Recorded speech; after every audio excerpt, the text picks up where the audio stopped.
माझं नाव आहे सदानंद जंगम.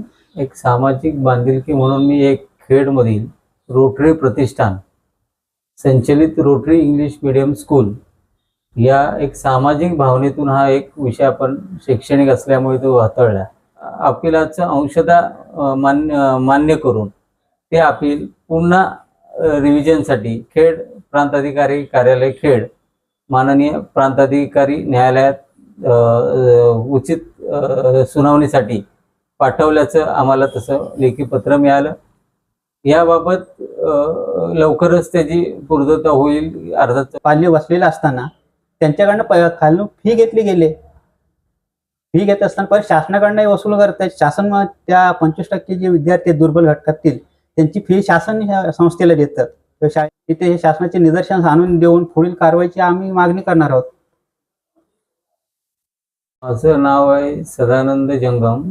एक सामाजिक बांधिलकी म्हणून मी एक खेडमधील रोटरी प्रतिष्ठान संचलित रोटरी इंग्लिश मीडियम स्कूल या एक सामाजिक भावनेतून हा एक विषय आपण शैक्षणिक असल्यामुळे तो हाताळला.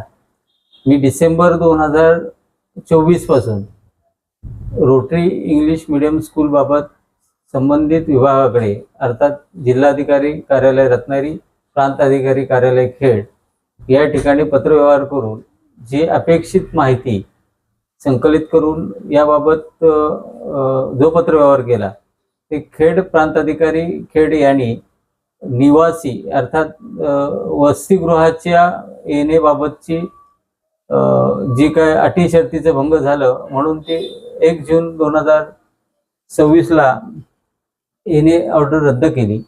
याबाबतचा अपील जिल्हाधिकारी कार्यालय रत्नागिरी अप्पर जिल्हाधिकारी यांच्या न्यायालयात सुरू होतं. या अप्पर जिल्हाधिकारी न्यायालयात त्याबाबतचा निकाल 4 ऑगस्ट 2026 रोजी लागला.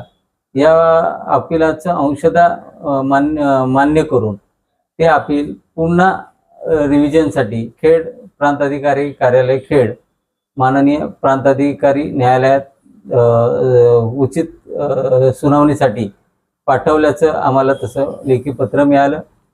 याबाबत लवकरच त्याची पूर्तता होईल. अर्थात चौकशी होईल. ते तपासणी होईल.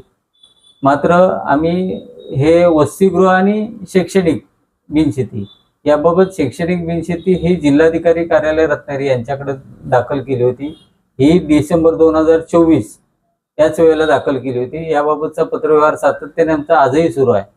मात्र माननीय जिल्हाधिकारी यांनी कुठेही याबाबतचं गांभीर्याने विषय न हाताळल्यामुळे आजही शैक्षणिक बिनशेतीबाबत काय निर्णय झाला हे समजून येऊ शकत नाही.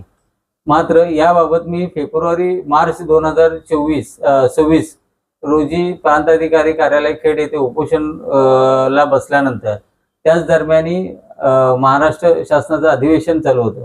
यावेळी उच्च सभागृह मध्ये माननीय अनिलजी परब यांनी तो मुद्दा शिक्षण मंत्र्यांच्या समोर मांडल्यानंतर माननीय शिक्षणाधिकारी यांनी ते शाळेचं बिनशेती हा विषय किंवा जे काय तांत्रिक बाबी आहेत हा विषय वेगळा, पण त्यांनी अतिरिक्त माहिती दिली की या शाळेला 2008 पासून आजपर्यंत मान्यता नाही. हा मुद्द्यावर मग त्याचं गांभीर्य ओळखून आम्ही त्याबाबतची सगळी माहिती घेतली आणि ती वस्तुस्थिती आमच्या दृष्टीने तरी खरी वाटते. कारण का शिक्षणाधिकारी, जिल्हाधिकारी किंवा संबंधित यंत्रणेकडनं ज्या गोष्टीची मान्यता याबाबतच्या ज्या काय पडताळण्या केल्या तर त्यात कुठेही आम्हाला त्या मंजुरीचं पत्र दिसलेलं नाही. म्हणून आम्ही CBSE पुणे यांच्या इथेही गेलो. मात्र तिथेही CBSEने सांगितलं आम्ही फक्त परीक्षा घेणं एवढीच फक्त आमची जबाबदारी आहे. काय मंजुरी देणं किंवा त्याबाबतच्या पडताळण्या करणं हे राज्य सरकारच्या अखत्यारीत येतो. त्यामुळे ह्या सगळ्या विषयाचं गांभीर्य ओळखून आज तिथे 2200 मुलं त्या संस्थेमध्ये शिक्षण घेत आहेत.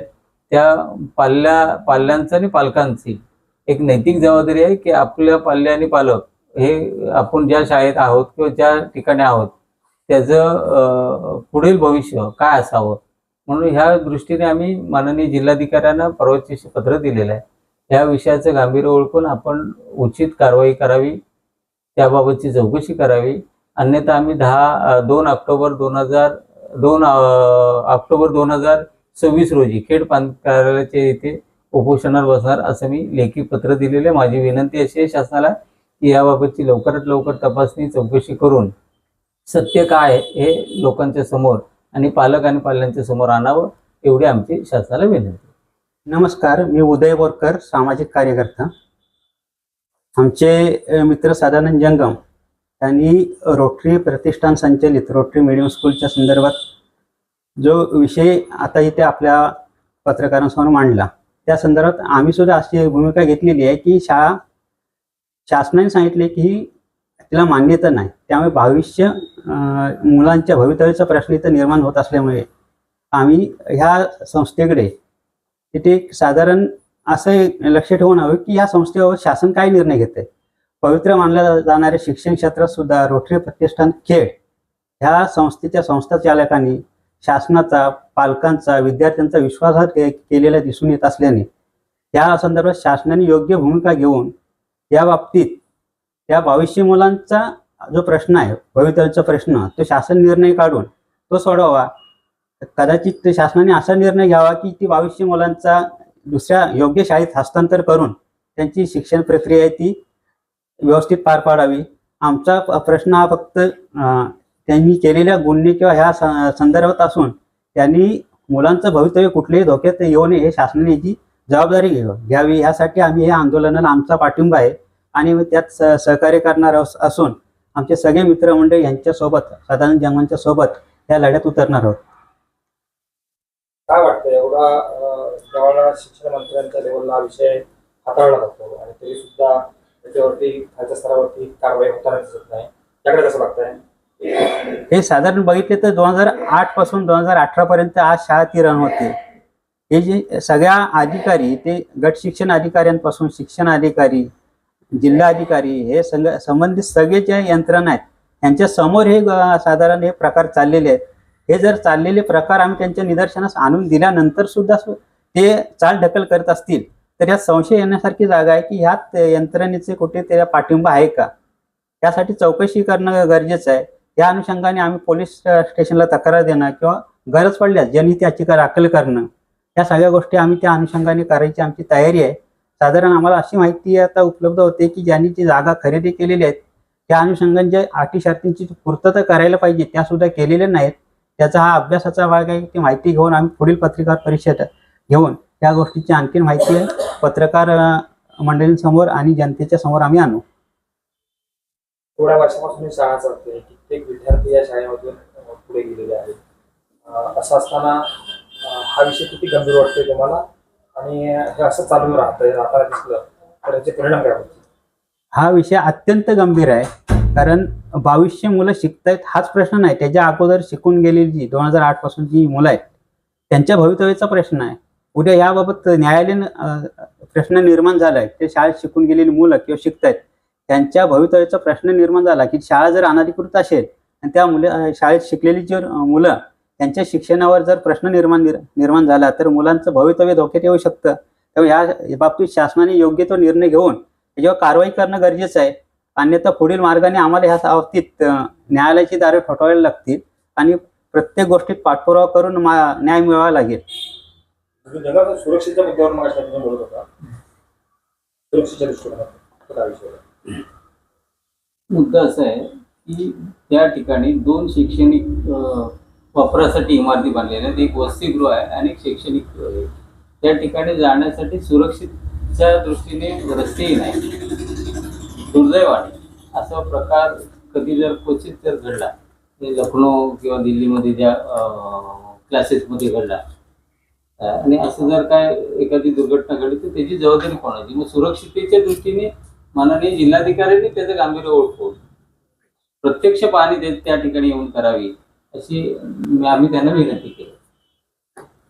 दुसरा एक मुद्दा आहे असा आहे की शाळा जर शासन सांगते बोगस आहे किंवा मान्यता नाही असं शासनाचं म्हणणं आहे, तर एकंदरीत जे अवैध शाळा आपण म्हणू शकतो तिला, अशा जर शाळा जर ती चालवत असतील आणि RTE खाली 25% मुलांचे प्रवेश देत असतील तर त्याचं जे फी किंवा त्याची जे काय त्यांची आपण फी बोलतो ते शासन त्यांना देतं.